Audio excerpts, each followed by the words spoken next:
one of the most important things we need to do in a relationship is get real. So many times I see people playing games in a relationship, and as a therapist who has seen thousands of clients and who has seen many clients with couples issues, it never ceased to amaze me how people would still be playing games in their marriage years into the relationship. So sisters listening out there, if you want to keep your man happy, you need to get real no matter what the consequences are. Welcome to Soul Sisters Get Real, the show that goes deep in who we really are and why we are really here. We're your hosts, Caryn from the States. And Eleni from Australia. We've had heartfelt conversations as soul sisters for years, and we're ready to share our truths, stories, and life lessons with you. And to inspire you to connect to your truest essence, which resides deep within your soul. There'll be tears, there'll be laughter, and there'll be no holding back. So sit back, relax, and let's get real about the things that truly matter. Hello everybody, welcome to today's episode of Soul Sisters Get Real. And today we're going to be talking about a real juicy topic, and we are talking about how to keep your man happy. And I know this title is going to polarize some listeners and some viewers in terms of what we've got to say, but we've both been in long-term relationships. I haven't been single since I was 20 years old. I'm now 54. I'm 55 actually. I turned 55. Yes, you did. Happy birthday. You did last week. How funny. I keep thinking I'm going to be 54, but I'm 55. I turned 55 last week. Have not been single for 34 years. In the relationships that I've had, they've been super beautiful relationships. My partners have never wanted those relationships to end. And I'm going to be giving you my secrets, and so is Caryn. Caryn's also going to be giving you her secrets, how to keep your man happy. Yes, this is going to be a fun one. And, you know, Soul Sisters Get Real. How perfect is this that we're just going to get real? We're just going to get real, and we're going to talk about the stuff that we would secretly talk about just by ourselves during a FaceTime. And one of the things that I'm going to say about how to keep your man happy, I'm going to leave to the very end because that's going to be the most controversial one. So I'm going to give my opinion on other ones first, but the one that I think that, and even you, Caryn, you don't know what it is. I know. I'm not going to tell you because I want your reaction. I'm going to leave that to the very, very, very end. So you need to keep listening to hear what that is. So I'll go first, and let's take this in turns. Okay, and I can't wait. I can't wait till that last one. Now you've got me so wondering. Yay. So right. the first thing, exactly what you said in terms of Soul Sisters Get Real, I think that one of the most important things we need to do in a relationship is get real. So many times I see people playing games in a relationship, and as a therapist who has seen thousands of clients and who has seen many clients with couples issues, it never ceased to amaze me how people would still be playing games in their marriage years into the relationship.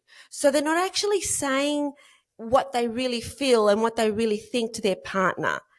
And to me, that is game playing, and it's not being real. And there is so much toxicity that can be created when you're not real. We're not speaking from your heart, when you're not actually saying what you feel, what you think. So sisters listening out there, if you want to keep your man happy, you need to get real no matter what the consequences are, no matter what you think his reaction will be. Because often I would say to my client, Caryn, I would say, so they would tell me about all their issues and what's going on in their marriage or their relationship or whatever. And I said, well, have you spoken about it? Well, not in so many words.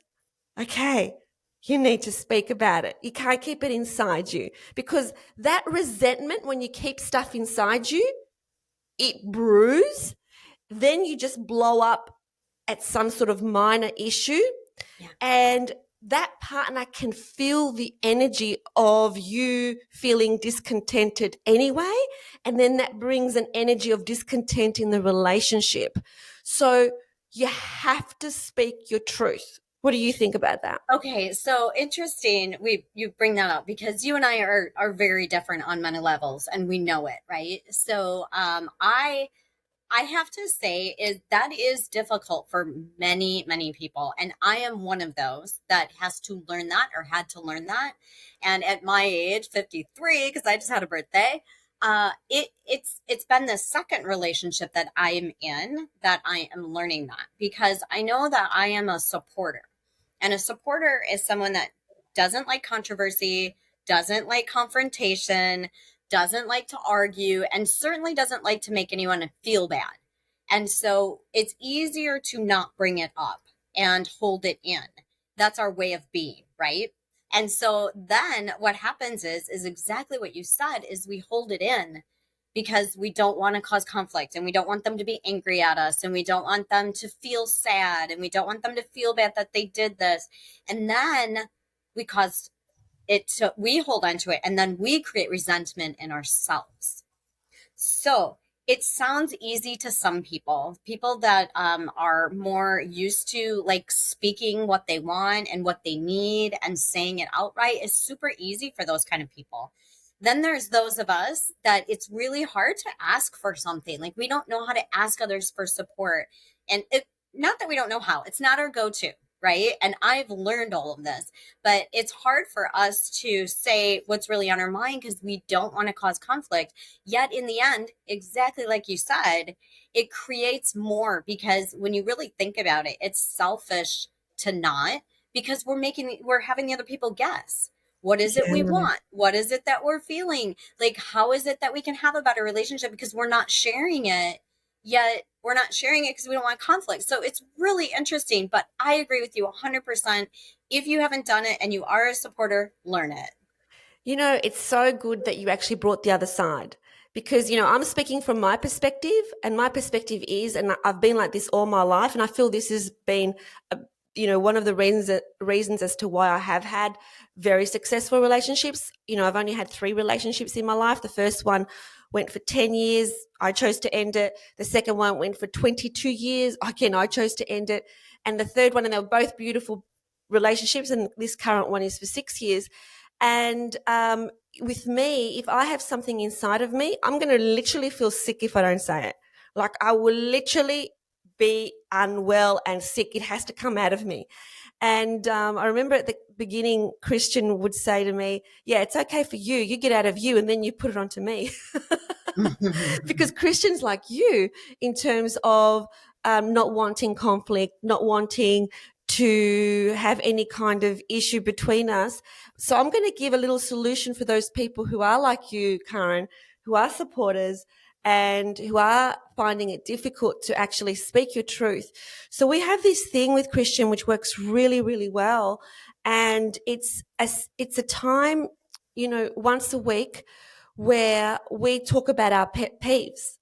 Now, these are things that you wouldn't normally talk about, but the great thing about pet peeves is that pet peeves, if you don't tell your partner, they build, and then they turn into resentment. So it could be something as small as when you wash your cup in the sink, why do you treat me like a flatmate and only wash your cup? When you know that every time I go to the sink, I wash everything that's in the sink, because there's no way, because I've never ever shared a house with a flatmate. It's always been with a significant other. And so, we've been trained since we were young that if whatever's in the sink, you wash everything in the sink. That's an example. Whereas Christian has been a bachelor all his life before he met me. And he's very used to just taking care of his little things. So that was one of the things that I said to him, because for me, it means more than just washing that cup. For me, it's about you're treating me like a flatmate, and I'm not your flatmate, I am your significant other.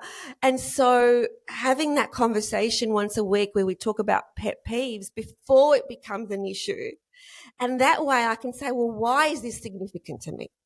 Because I'm feeling like I'm being treated like a flatmate. And he never even understood that concept, that that's what I was feeling. We have to not think that the other person is a mind reader, because they're not. Yeah. Like our partner is not a mind reader. Right. And that's so interesting because that goes to my point about, what our topic is keeping your man happy. My point was not to hold it in when something is bothering you, because I'm still learning that is when something's bothering me and I feel hurt, it's typically about feeling hurt. And it's typically around something that triggers me from a past relationship that I realize I'm bringing in, and it's triggered me and I feel hurt. Maybe it's not spending enough time with me, not making me a priority, realizing that's from a past relationship. And I hold it in. And then I feel it like festers. And so that's exactly the point that I was going to bring up is don't hold it in. And Chad is always telling me, why do you wait? Like something bothers you, and like 3 days later, it takes me 3 days to build it up to say something. And then he's like, why didn't you say something when it happened? And I literally, like, it's like I get tongue tied. And so I'm working really hard at the second it happens to voice it in, obviously a kind, like, not you did way. And I'm still, again, so that was my point, is like, if something bothers you, don't hold it in for 3 days and try to talk yourself through it. Like, just freaking do it. Absolutely. And what you just said is what I'm going to lead off with, which is you just said not in a you did this to me kind of way. So that's really important. So it's not like, hey, you've done this to me, because no one does anything to anybody else. It's your perception of every single circumstance and experience. And we have to start from that point. It is, okay, so that I really, really, really love this relationship and I want to make this relationship even better or whatever. That sandwich approach, which was invented back in the 70s, it doesn't get old. Like, to start with something positive, to put your message in the middle and to end with something positive, because then that comes across as better. And the middle bit has to be how you feel. So for the example that I gave, it was like, when you don't, I love the fact that you clean up your cups when you do go to to the sink and you don't wait for me. That's really great. I really appreciate that. But when you don't also wash mine, it makes me feel like I'm your flatmate instead of, your partner. That's what it feels like to me. So do you think that it would be possible that maybe you could just reconsider the way you do things? And I really appreciate that you're sitting here listening to me to, give you this message. So it's not like, when you go to the sink, why do you always wash your dishes and not mine? See how it comes across as completely different, which is just to speak from our heart, that makes so much difference, just to speak from our heart. I agree. Yes. And the other one that I was thinking, well, obviously we have lots of them, but one that was coming up for me is learning love languages. And there's the book, The 5 Love Languages. And what I've learned is it's really important to be aware of your partner's love language, because it's the way that they show you love, even though it's not necessarily the way that you see and feel love. And so we get to, just because my love language is acts of service, it doesn't mean that I should always be doing acts of service, because I get to find out what his love language is. And then that's how I speak to him in love languages. And so learn the love language and then speak to them in their language instead of in yours. And to add to that brilliant point is also tell him about your love language. So you need to both do that exercise. So Christian and I did that right at the very beginning. And that's a brilliant point, because we both picked our first top 2. And one of them was the same, which was physical, public displays of affection or physical affection or whatever it was. That was one of them, which was great that we both have that. That was a real bonus, that we both love the touch, physical affection. And then mine was acts of service too. And his was quality time. So we both knew that. So he knew that to make me happy and so that I can feel loved, that he needs to do stuff for me. And that might be making me a cup of tea while I'm sitting on the couch. It could be anything, but an act of service You know, in the old house, it was actually doing stuff around the house that would really make me so happy. And his was quality time, which meant that when I spoke to him, I needed to make sure that not only was the phone, I wasn't glancing on the phone, I had to actually turn the phone around to make it like a point. The phone is not coming into our conversation. Yeah, let's talk about what the 5 love languages are so everyone knows what they are, right? So I'll say one, acts of service. What's another one? So physical affection. Mm-hmm. Quality time. And the other one is gifts, like receiving gifts. Yes. And there's one more. Hearing. Words of affirmation. Words of affirmation. So that's when you tell someone, I really love you, and they need to hear that. So you do this quiz. If you don't know it and you're in a relationship, you've got to do it. You're just going to look it up online, love languages. You both do the quiz. You both do it together. Like these kind of activities at the beginning of our relationship with Christian and I, we did these activities a lot. Like we are working on the relationship to make sure that this is going to work. So we would do a lot of quizzes together, and these quizzes really are a beautiful bonding time together where we find out more about each other. Mm-hmm. I love that. And that brings me to my next one is the appreciation, showing appreciation. And that is not necessarily words of affirmation like, hey, I love you and you're really great. And I love the way you say that to me, which is super important with words of affirmation for everyone. But the appreciation of, I appreciate you doing this. I appreciate you because I appreciate that you spent that time with me. I appreciate that you washed both of our cups last time I asked you to, right? So that appreciation is huge, especially for men. Especially for men, because that matches up with one of my points. You know, it's interesting we did our points separately, but they're actually the same points. And because the reason it is especially important for men, which is what you've just said, is that it allows them to step into their masculine energy, because the masculine needs to protect, it needs to be significant. So when a male does not feel significant in the relationship, like they're not actually doing something to protect their women or look after their women, they actually feel their masculine energy starts to evaporate, and then they lose their essence. It's really important, especially for women who love being responsible, who love taking control, who are the A-type women.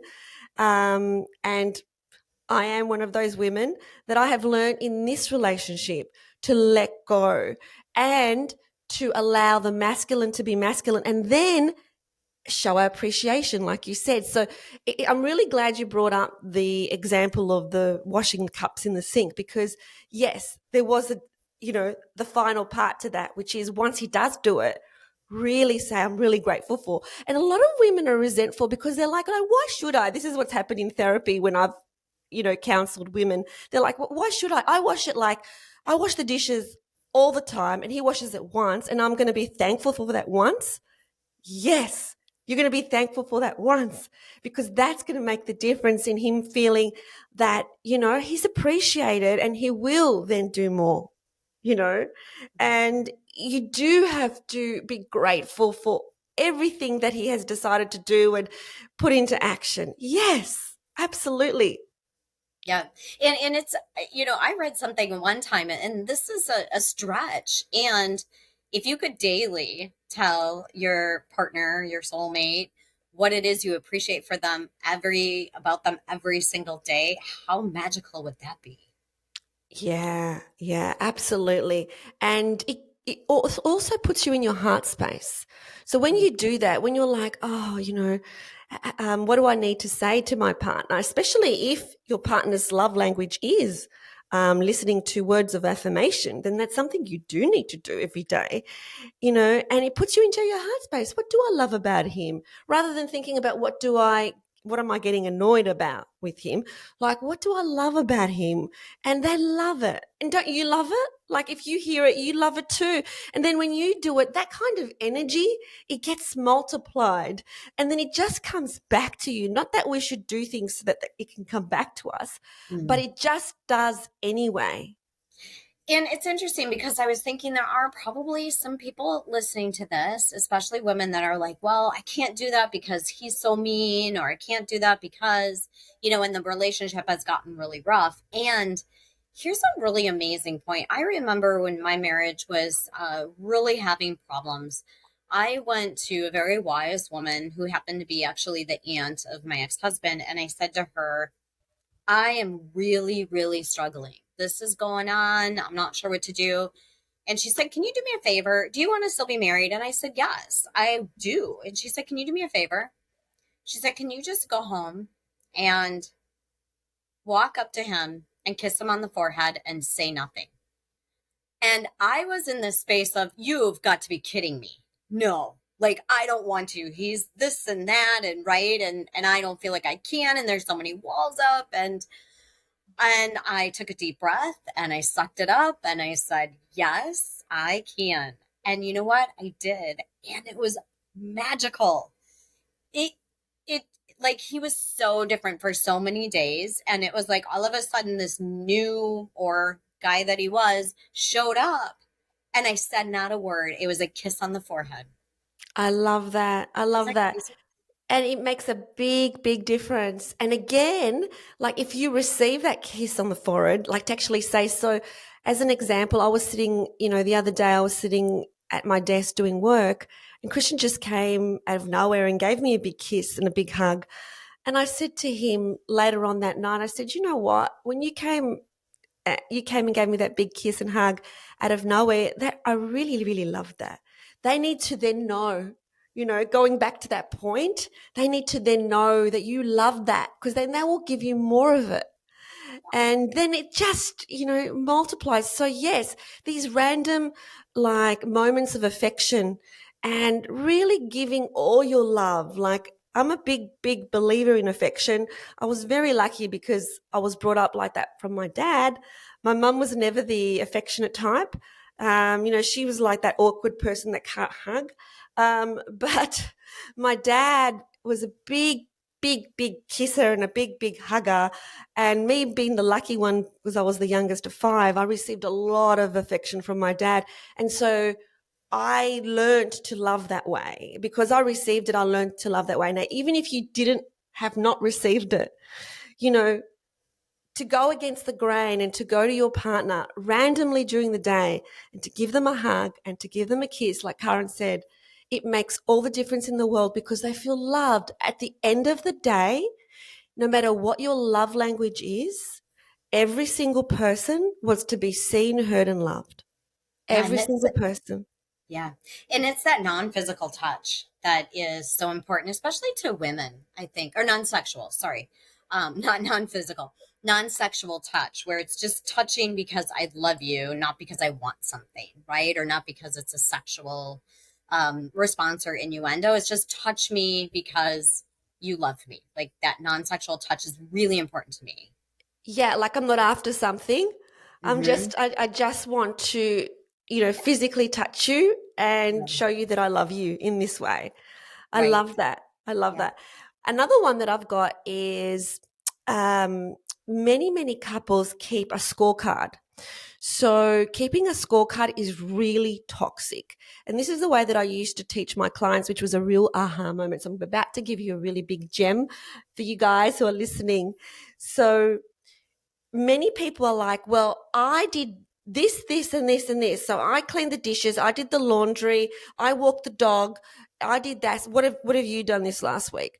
And then everything that they do with resentment. And then they resent their partner more. And so therefore they don't want to go up to their partner and give them a kiss or give them a hug or do whatever.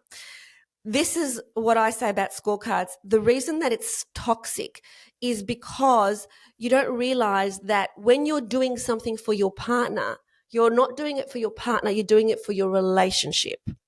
So, and that's the way to see it. So if you're doing something for your partner, reframe that to, I'm doing this for our relationship. So whatever action I'm taking, it doesn't matter if I've taken 10 actions this week that are for him, they're actually for our relationship. So I'm adding to our relationship. I'm making it stronger.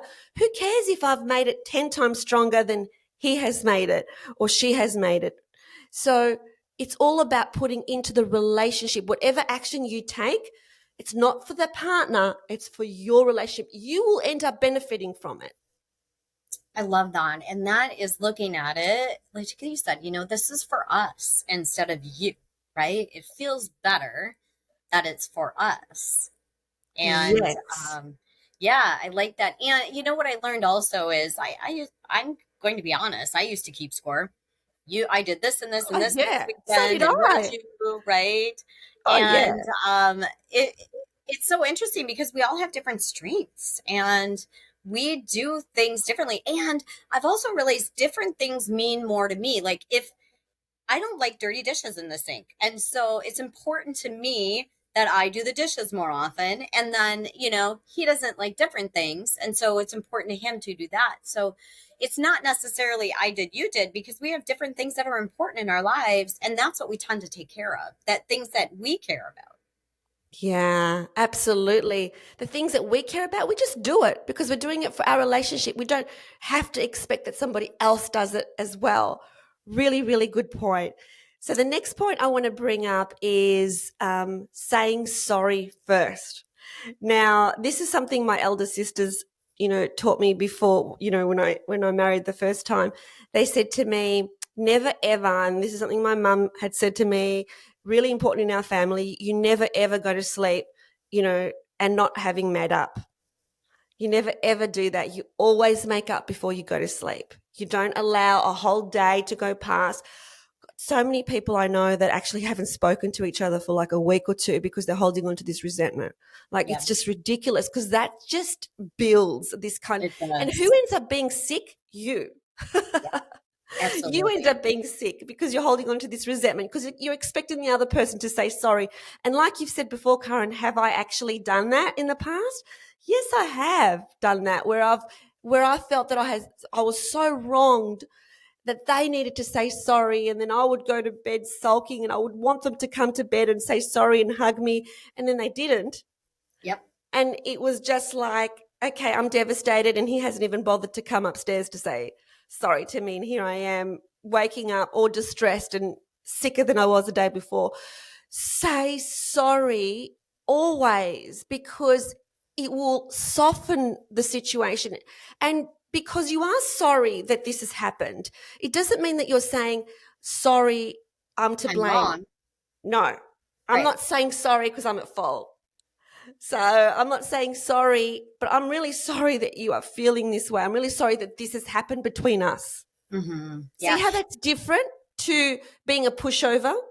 Yes, definitely different. I'm sorry this happened to us. And it is very difficult for some people to say they're sorry. And I find that interesting because a lot of it has to do with, our childhood. And if we grew up with people saying they're sorry, and it's a tough one for some people, but it's super, super important. And then on that point, what I learned also is after the I'm sorry, the I forgive you. Mm-hmm. Super important. When someone tells you they're sorry, if it is because they're sorry about something they did, that I forgive you is super powerful. Yeah, I love that. I also feel like it's important at this point, and remember, I still haven't given my controversial one. I know, let's go with that one. Hey, wait, that's still coming up. It's a coming up event. All right. But what I think it's important is, there are many people out there who are in relationships with narcissists. And it may seem like we're trying to advise you to always be the one that comes forward, always the one that gives, always the one that. There still has to be respect for yourself and for your standards and for who you are. So never in a million years, no matter what, with all the things that I've said, would I ever allow myself to be mistreated and let that be okay. Yeah, absolutely. And that's the boundaries. Yeah. And that is knowing where the boundaries are. Yeah. And And I have had that conversation where, in a new relationship where something was said to me which just was not okay. And I made it very clear that just letting you know that what that sentence you said to me, that's not okay. I don't hang around for stuff like that. So that's not who I am. I just don't hang around. yeah. Make it very, very clear that it's not something that I need to have an argument about. It's not something that I need to yell about. It's not something that I need to do anything. I'm just letting you know that I don't hang around to be treated like that. I value myself way more than that. I know what I'm worth. I know the value that I am. And that's the other important thing, to know your value, to know who you are, and to know that, you're not available to be treated any other way. Yeah. And that's a tough one, because sometimes it takes some time to get to the place where you really say, I don't get to be treated like that. Especially when you have these long standings, I'll never get divorced, and there's love there, and all that. And you do get to a space where you're like, I don't get to be treated like that, and I get to set boundaries, as tough as that is. So Absolutely. It is tough. It is tough. But could I just say that with new relationships, it's really important to be right up front straight away. As soon as you feel like there's something that's been said to you that's not okay, like as an example, I had a situation where something was said to me which my partner thought was funny, but I took it as derogatory. Made it very well known that no, that's not funny to me. Yes, I we don't learned think from that's past. funny. Yeah, we learned from past relationships, like what we're going to put up with and what is not okay. And then, we get to definitely in that second one. And before you give us your last one, I just want to mention one more. And we don't really even have to talk about this, because we all know what it means. And that's not bringing up the past, because we as women love to bring up the past. You did this, you did that. Remember the last time? And what I do know now is that it's not about the past. It's about the present, and how do we get to be in the future? I think we do need to talk about it, because that's a really important point that people do. Wow. So I think it's a very important point, and it seems obvious to us because we don't do that behavior anymore. But both of us have in the past, and there are people listening right now who their partner does it or they do it. So this is what you do when your partner brings up the past. So it's like, okay, that was then and this is now. So I don't want to talk about what happened then. I want to talk about where we're going now. So you need to monitor that when your partner brings up the past, that you stay in the present, and then you, no matter how much you want to, because I know sometimes it's very bloody tempting when, your partner's bringing up something about the present and you're like, but hey, what about like last week when you did this? Yeah, and you know what? On that point, something that is very effective is when the past is brought up, is to respond with, that was the past, and from today forward, I'm committed to. So now they know that, yes, that was the past and I made a mistake or it wasn't right. And from now on, I'm committed to doing it this way or being this way. And so they know that you are working on it, and I you're love committed to that. being a different way. Yeah. I love that, because actually both partners want to know, well, what are you going to do about it now? Because one thing that used to irk me in the past was when someone would say sorry to me, but it was like, yeah, but is this behavior going to change? Like the sorry is fine, but are you going to change anything? And so what you're saying is you're actually saying, I am now committed to, because ultimately what do you want? You want a happy relationship. And so it takes this work at it, but the work pays off. Like Christian and I worked really hard at our relationship when we first got together. We did all the quizzes you could think of. He read all the relationship books. We did so much, but it has paid off. It really has paid off. So that Yeah, is so important. Yeah, Yeah, I definitely that love that. communication. Yeah. I love Yeah. that. I am committed to. So now I am committed to whatever the new action is. Right. Yeah. I Yeah. love that. All right. You are killing me. What is this last one? Now, this is going to be really controversial, because I know that Okay. when I've told my girlfriends this, they're like, you're kidding me.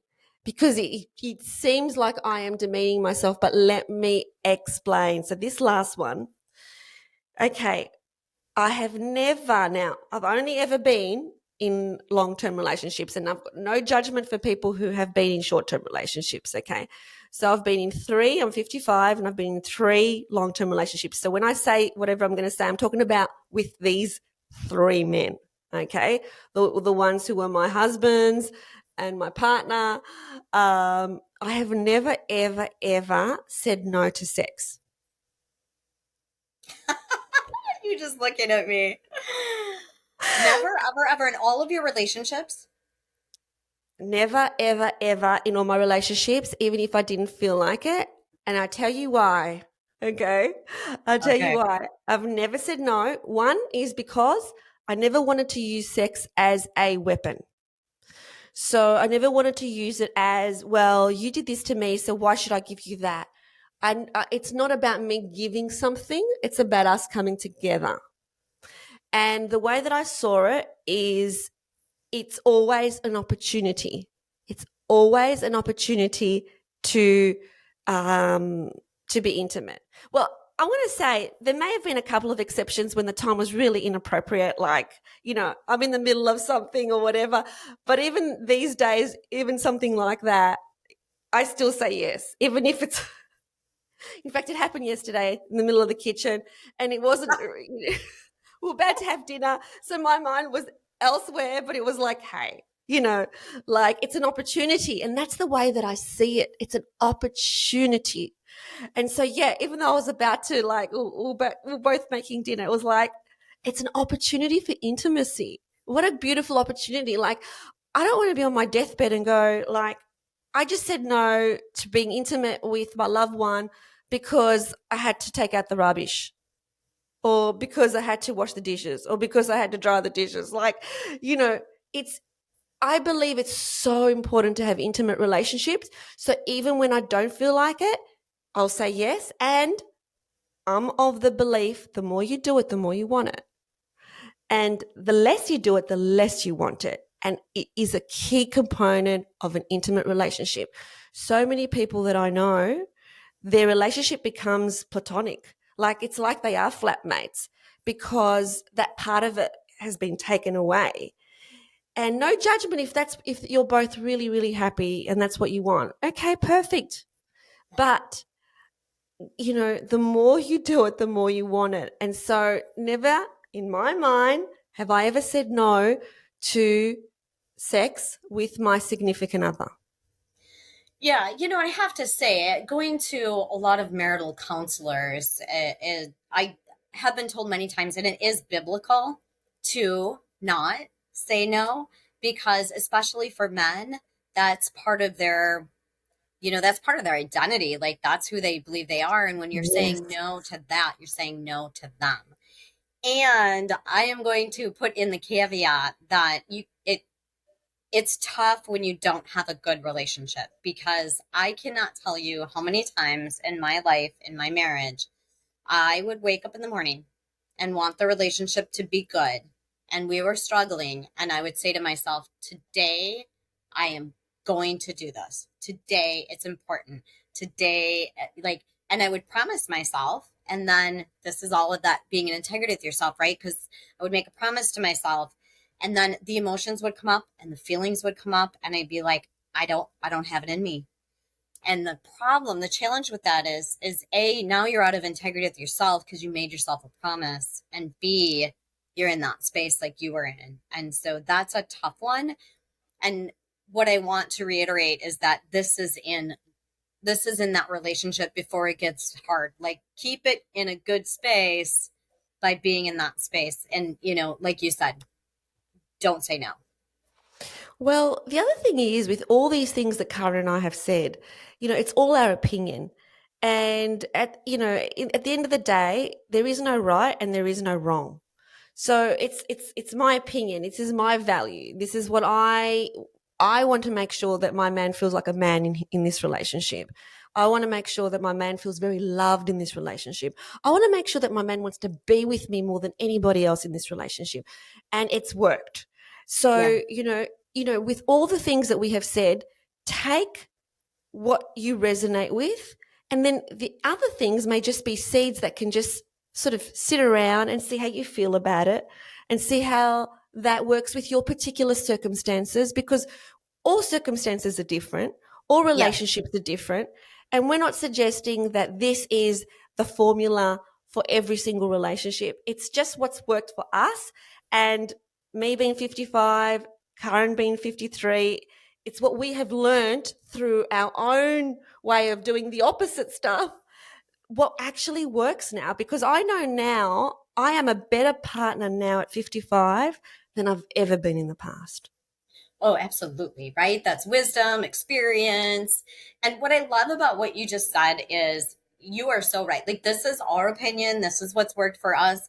And remember, we're speaking as if it's you and I, and it's our Soul Sisters Get Real conversation. The conversations you and I used to have before we decided to do this podcast, and just getting real with each other about, hey, what's working for you? This is working for me. It doesn't necessarily mean that anyone that's in any different situation will work for us. So, yeah. Awesome. Yay. Awesome episode. We'd love to hear your opinions. So please let us know. Thank you for joining us. So have an awesome week and have lots of sex. Thanks for watching. We hope you loved it. And if you did, please like this video and subscribe to the channel.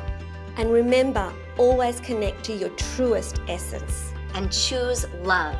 We'll see you next time.